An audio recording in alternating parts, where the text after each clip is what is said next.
What's up, party people? I recently bought a brand new IntelliGel palette case that I'm super excited for. Should be here in about a week or two. I got a great deal from eBay, and I wanted it because I've started to outgrow this case, and I've also wanted to start building a more streamlined system that's separate from like just a combination of all my modules, because I'm starting to get too many modules. But today I was like, hey, what's something new I can do differently? And Ricky Tina has just released a video talk about random waves and how to use it in your music production process. And I thought, hey, why don't I try doing something like that? Because I've never used random waves before at all. So what I'm going to show you today is my Eurorack system, which you can see here. Voila. And what I've got here, I'll turn up slowly, is a very basic patch. And what this is,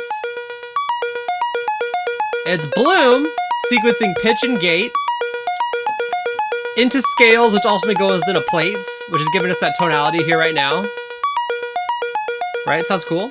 Obviously, we've got something going on with the filter as well with the attack and decay, just to give more of a pluck sound, a little thing to it, a little attack to it. But watch what happens when I introduce randomization to Plaits model.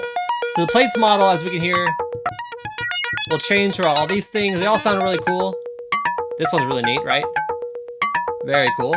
But I'm going to introduce randomization to that button now. How cool is that?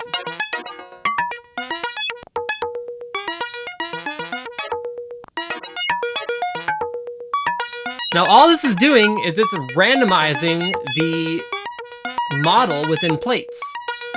So now you're getting cycling through these models at random rates, regardless of what's being fed into the trigger or the volt per octave, the pitch ultimately, and then doesn't have anything else to do with the rest of the patch. It's just a random wave going into this.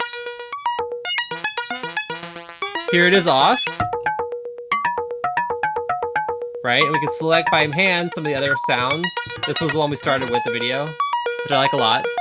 Very 80s vibe. And once we introduce randomization, it's super cool. Now for context, I'll put a bass drum in.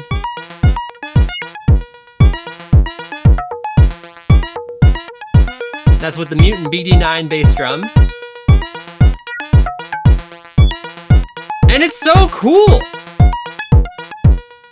Alright, so here it is gone. Now it's back in.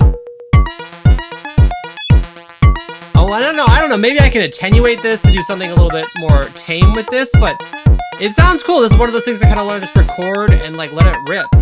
Now the last thing I'm going to do is I'm actually going to take off all the scales so I can only do one note.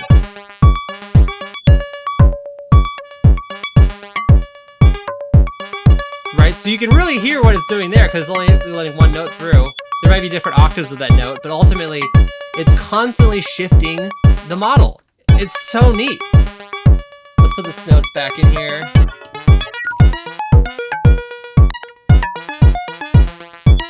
And it's respecting the sequence, right? Here it is off, and the sequence is still being respected. You're still getting this great pitch, this great melody, which I programmed through Bloom into scales. And now,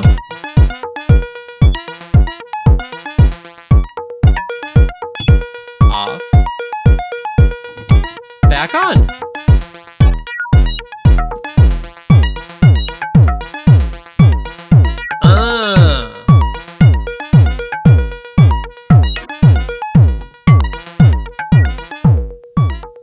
But yeah, so now I'm lost because this is super cool and I want to make a track with this versus doing what I was supposed to be doing, which was going to be to reduce modules and figure out what I want to do in the new track. But I really like this. This is super cool. So yeah, this has been a pretty short video today, but I just kind of wanted to show you something cool that I figured out in my modular. If you guys like this video, please leave it a like. Leave a comment if you want to learn anything, if you have any questions. Or if you want to see any of these models that I have in this rack, I got quite a few. I'm hoping to do some work with the Pulsar next because I really like that guy. But yeah, subscribe if you like my vibe, please. Trying to grow my fan base. I appreciate all of you. And this is Brent Does Music signing out. Peace.